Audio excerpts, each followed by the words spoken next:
Hey, I get why you're hesitating. You've probably been scrolling through endless camera listings, trying to figure out if this Nikon D7100 bundle is the right fit for you, or if you'll end up spending money on a tool that sits on a shelf gathering dust. The last thing you want is a camera that looks great in the box but ends up being a frustration when you actually need to capture that weekend hike, a family gathering, or the first steps of your budding photography hobby. Link is in the description if you want to check the product details on Amazon, and I'm going to break down why the D7100 could be a solid middle ground for serious hobbyists while also spelling out where it might fall short for beginners or those chasing the latest mirrorless tech. First off, let's talk about the sensor. The D7100 houses a 24.1 megapixel DX format CMOS sensor. For most people shooting in daylight or with decent lighting, that resolution translates into crisp, detailed stills that hold up when you print 810 or crop a bit in post-processing. If you're the type who likes to take a photo, review it on a laptop, then zoom in to pull out the details, the extra megapixels are helpful. However, it's not a full-frame sensor, so you'll notice a bit more noise when you push the ISO past 1600, especially in dimly lit venues like indoor concerts or late-evening family gatherings. If low-light performance is a top priority for you, you'll need to bring a fast lens and be comfortable managing noise in post, or consider a camera with a larger sensor. Now, autofocus is where the D7100 tries to set itself apart from entry-level DSLRs.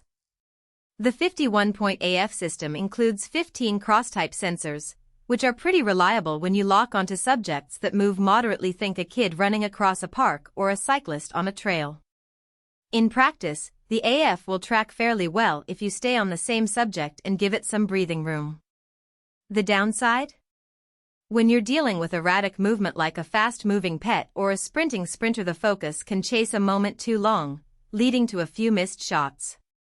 It's a reasonable compromise for a camera in this price bracket, but if your primary subject is high-speed action, you might outgrow it sooner than you think.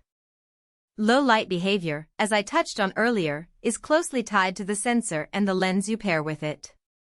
The bundle includes a 64GB card and two ENEL15C batteries, which is generous for a starter kit.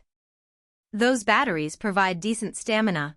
On a full day of shooting you'll typically see about 800,900 shots per charge, which is enough for a day trip or a local event. Just keep an eye on the battery level if you're planning long sessions without a charger handy. The weather-sealed magnesium alloy body is a nice touch if you ever find yourself shooting in light rain or dusty conditions. The camera will hold up.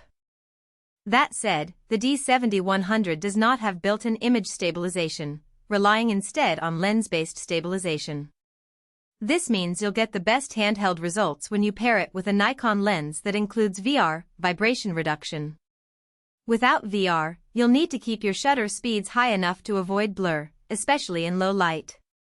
Speaking of lenses, the Nikon mount ecosystem is massive.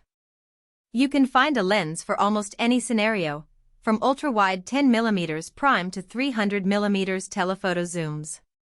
The downside is that many of the newer, more affordable lenses are designed for the mirrorless mount, so you'll be looking at older glass unless you're willing to spend more.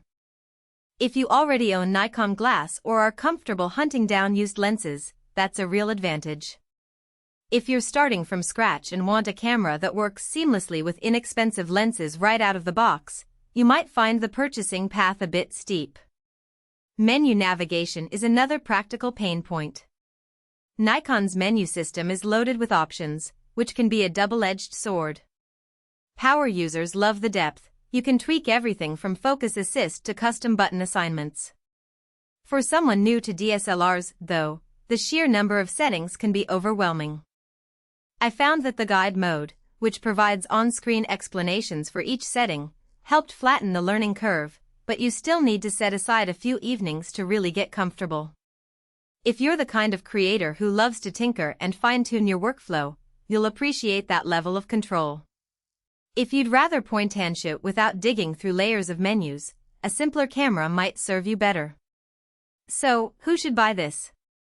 The D7100 is a solid option for hobbyists who have at least a basic understanding of photography concepts: aperture, shutter speed, ISO and who are ready to invest time into learning the nuances of a DSLR.